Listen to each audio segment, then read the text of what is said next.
Hi, my name is Sonia Liebendorfer, and we are going over a dementia series. This is actually the third video in the series.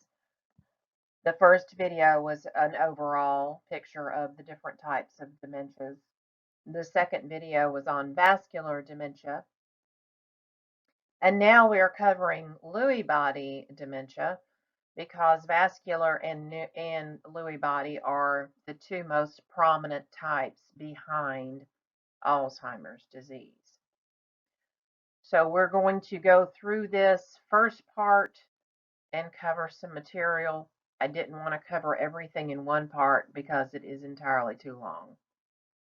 So here we go. Now, Lewy body dementia is the second most common type behind Alzheimer's, and it ties vascular in that regard. And the thing about Lewy body is it consists of protein deposits in the brain. They're called Lewy bodies because of the name of the person that discovered them. But they develop in the nerve cells in the brain, and they interfere with thinking, memory, and also movement. Now, Lewy bodies consist of fine filaments composed of alpha-synuclein, which is a protein, and other proteins that include neurofilaments and ubiquitin. This knowledge and everything that I'm giving you, I got from my pathology book, which is a study of disease. To put it plainly, like I did in my Parkinson's video, and if you haven't seen that, I encourage you to watch it, because I kind of make this easier to understand. It's basically your cells develop a housekeeping problem, whereas parts of the cells are made to digest and break down parts of proteins and parts of cells that are left behind, all of the trash keepers basically.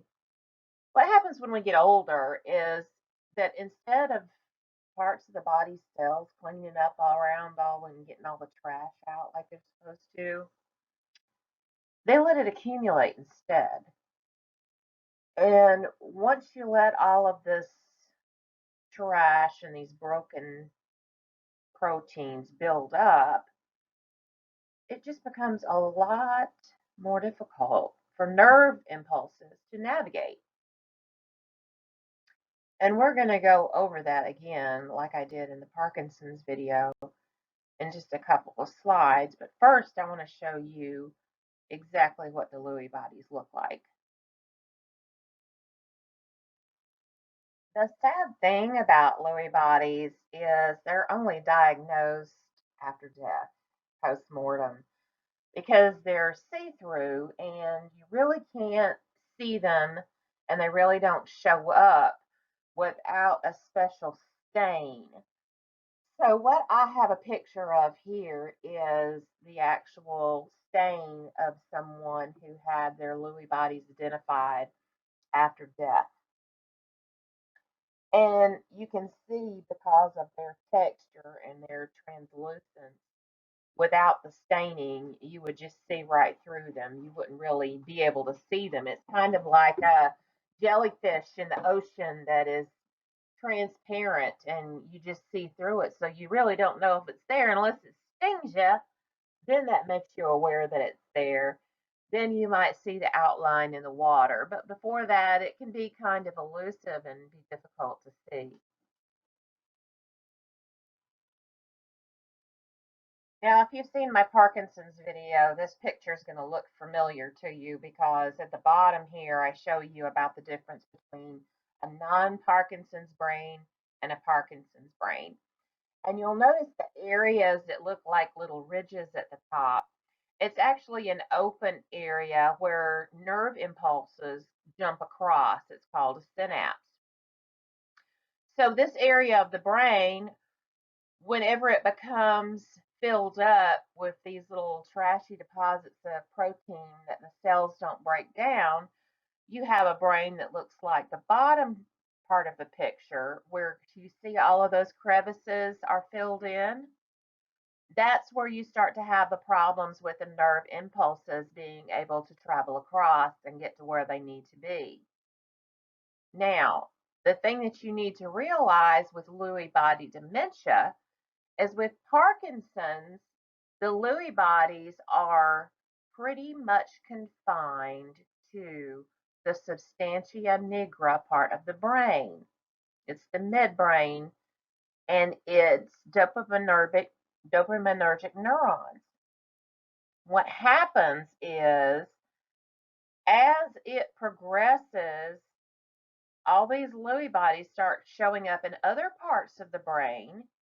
And then when they start showing up in other parts of the brain, that's when you start having more and more difficulties with being able to function. Now, the main thing that you need to know is it's whenever the cerebral cortex, the big overall part of the brain, starts having involvement with these Lewy bodies, that dementia becomes present. And it takes a differing amount of time in people. It can kind of show up right away, or it's something that can show up years later. It depends on the person. It depends on how fast the disorder is progressing, because Parkinson's does progress eventually to Lewy body dementia. It's just a matter of how fast is that person progressing through the disease. With my father, from the time of diagnosis to the time of his death was only 5 years. But he also had cancer and had to have radiation treatments, which sped up the Parkinson's pathway. So you have to really keep in mind that not just one particular body function is affected by the Lewy bodies. It's not just their movement. Eventually, this spreads to all the different parts of the brain. And that's when there starts to be all kinds of major problems showing up everywhere.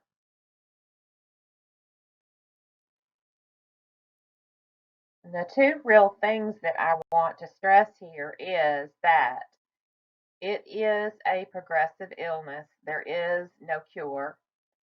So from the onset of symptoms of Parkinson's until they begin showing dementia, it's usually between a year of the onset of Parkinson's symptoms until you start seeing the dementia. But there's no hard and fast rule on that, because it can just be a few months or it can be years before you actually start to see the dementia symptoms. This is one of the most difficult dementias for caregivers, because all of the brain is affected and they can get very violent and very combative and very aggressive. So they can get very uncooperative, and you're not going to be able to take care of this person by yourself. And there's nothing wrong with having to ask for help in taking care of them, because they are going to get out of control and they're going to be more at risk for hurting themselves.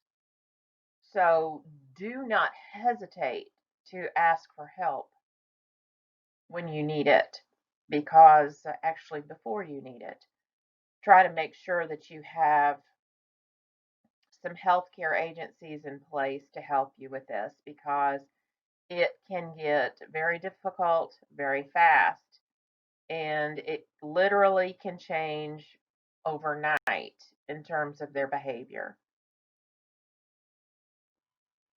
Okay, so what am I talking about that it can change all of a sudden? Well, let's look into this, okay? They can start to have visual hallucinations. All of a sudden, they start seeing shapes, or they start seeing animals, or they start seeing people and they start talking to them, having a conversation with them. You're looking at them, you have no idea who they're talking to, but whoever they're talking to obviously is not real and not there.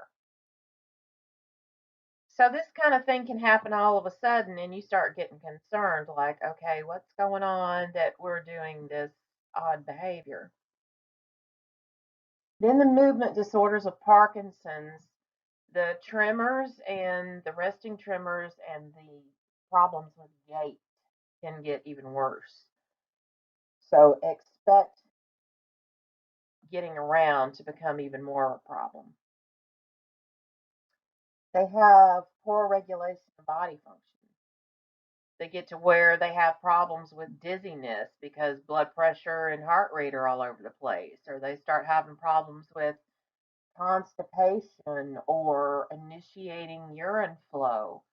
It's just all depending upon what parts of the body are affected by the Lewy bodies. Then they have poor attention span. You can't really keep them focused on anything. They have difficulty with visual and spatial relationships. They can't tell exactly how far something is or how high something is. And this causes a lot of problems with falls. And that's why we have to be so careful with these people ambulating, because it gets to be a problem with they can't judge distances very well. And this is when driving also becomes an issue.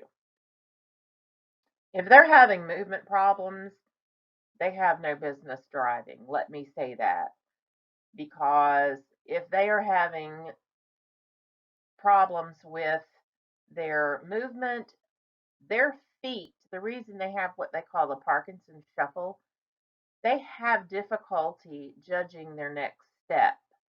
So rather than picking up their feet to be able to take that next step, it's easier for them just to shuffle along, and that way they're sure of their footing. If you have somebody that has that problem, they have no business driving, because they're not going to be able to distinguish between the gas and the brake.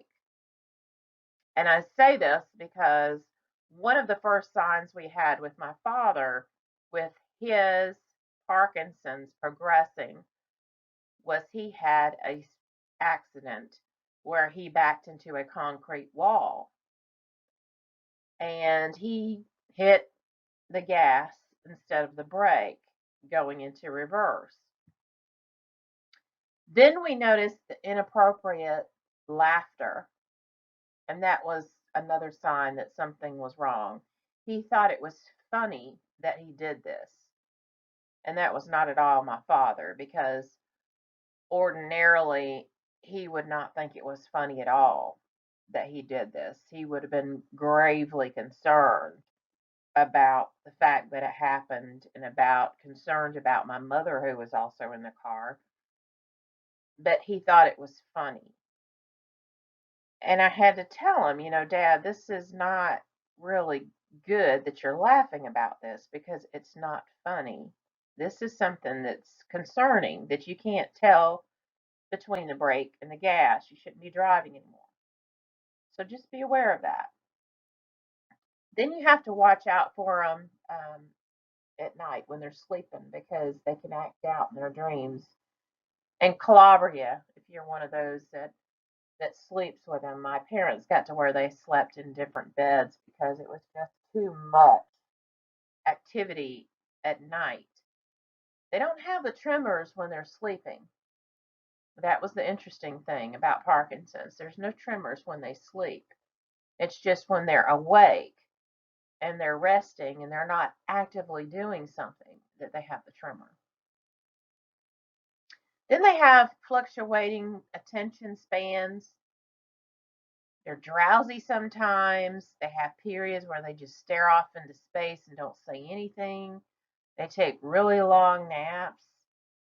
They have periods of depression where they have inexplainable grief. They can't tell you why they're so sad and why they're crying, but they complain that they have the blues, but no real reason for it.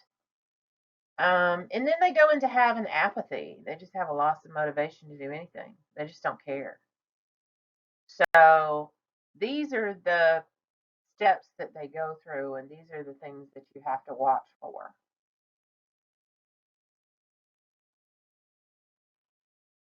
Okay, so who has to be more worried about Lewy body dementia? Typically, anybody greater than 60 years of age, especially males. And I'm going to explain why that is, because they have found that the propensity for Parkinson's and for Lewy body dementia is actually carried on a recessive gene of the mother. So it is more prevalent in males. People that have a family history of having a family member with Lewy body dementia or Parkinson's are always at greater risk because there is that genetic connection. So just because you are a female, if you have males in your family that have Parkinson's, you still can be at higher risk even though you're a female because there is that genetic trait. But primarily, it attacks males.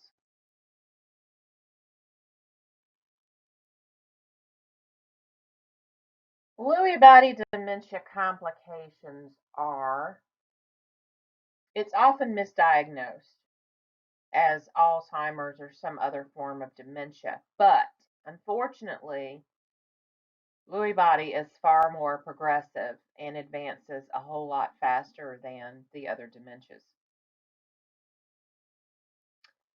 Severe dementia can happen fairly quickly. You can see people have a very quick shift in decline over a short period of time. You can also see aggressive behavior, which is very concerning because they will lash out at you. Even though they've known you for years, if they don't get their way about something, they will become aggressive. So you have to be careful because as they're trying to lash out, of course, they have the movement problem of the Parkinson's. So it puts them at even a more fall risk because of getting off balance and trying to lash out. They have significant problems with depression. They have increased problems with risks of falling and injury because of trying to lash out. They have a worsening of their Parkinson's signs, their tremors, and their gait.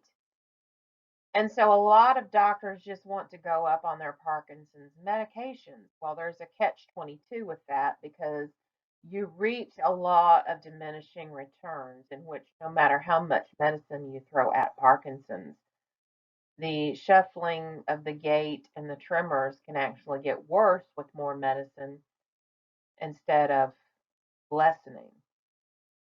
So it says here that death on average is 8 years after symptoms start. I've seen it be a lot less than that, less than a year from time of diagnosis to death. But I think it's because of the fact that these people were undiagnosed or wrongly diagnosed for so long prior to being correctly diagnosed that they were already too far along and too advanced, and it was obvious that that's what they were dealing with. Whereas before, there may have been a question about what the problem actually was, and that's why it was diagnosed incorrectly all those years ago. The main thing that I want to get across in part one is things can change very rapidly, so make sure that you have all of your support team in place to help you with the changes that are going to be coming down the pipe with your loved one. Make sure that you have physical therapy on board. When they get to a point that walking becomes so difficult and so arduous and is no longer safe because of visuospatial difficulties and being unable to tell how far away something is and how far they need to step and that kind of thing, then you need to make sure that you have physical therapy there to help them retain their strength and retain as much function as possible. This also helps with occupational therapy. Occupational therapy can also come in and work with them and make sure that they maintain as much function as possible. Two different types of therapy, but both very much need to be involved with the care and therapy support to keep what function they have left. Then, if they start developing problems with stuttering, developing problems with speech, then you want to have someone involved from speech therapy. My dad developed a stutter out of the blue, and it was concerning to us. It turned out that it was involving a lacunar stroke, but stuttering out of the blue can also be caused by Parkinson's. So if they're having difficulty with speaking, you need to be concerned about difficulty swallowing. So you need to have somebody with speech involved. Home health needs to definitely be involved because you're going to want to have somebody come in that does not see that person day in and day out, that can come in and immediately be able to tell a change. A lot of times it is difficult to see a change in a person when you are involved with that person day in and day out. The changes can be subtle and you might not recognize them right away. But if you have a healthcare provider coming in and regularly checking 3 times a week, they can immediately pick up on if something is different. Another thing that you might want to consider, depending on how fast things are progressing, is hospice. We got hospice involved in my father's care after he became bedbound at home and developed a very bad bed sore that was stage 4 and went straight to the spine on his backside from him not wanting to turn because he had fractures in his back from the radiation therapy that he had. And when they get to the point that they don't want to turn and they don't want to move and the bed sores are inevitable, it's best to go ahead and involve hospice because they can make them comfortable. They can put them on the pain medications that are going to ease the discomfort of this disease as it progresses. So, those people you will need to have on your team at some point. And the earlier that you get them involved, the better off that you're going to be because they can help lighten your load. They can give you tools to help you to help them. So it is so important that you get these people involved as soon as possible. And don't forget to consult people such as teepasnow.com, teepasnow.com. She has a wonderful series on the different types of dementia and what it is best to do as far as care for all of the different types because the behavior and the manifestations of all the different types are different. And she is a wonderful resource because she has been an occupational therapist for over 30 years. And she has worked with dementia patients over 30 years. So put her knowledge and her expertise to work for you. And remember that her information is also available on YouTube. If you have not seen her video about the 10 different warning signs of problems with dementia are coming, you need to watch that video.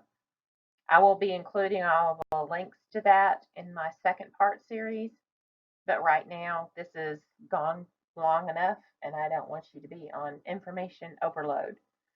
So until next time in part 2, take care and God bless.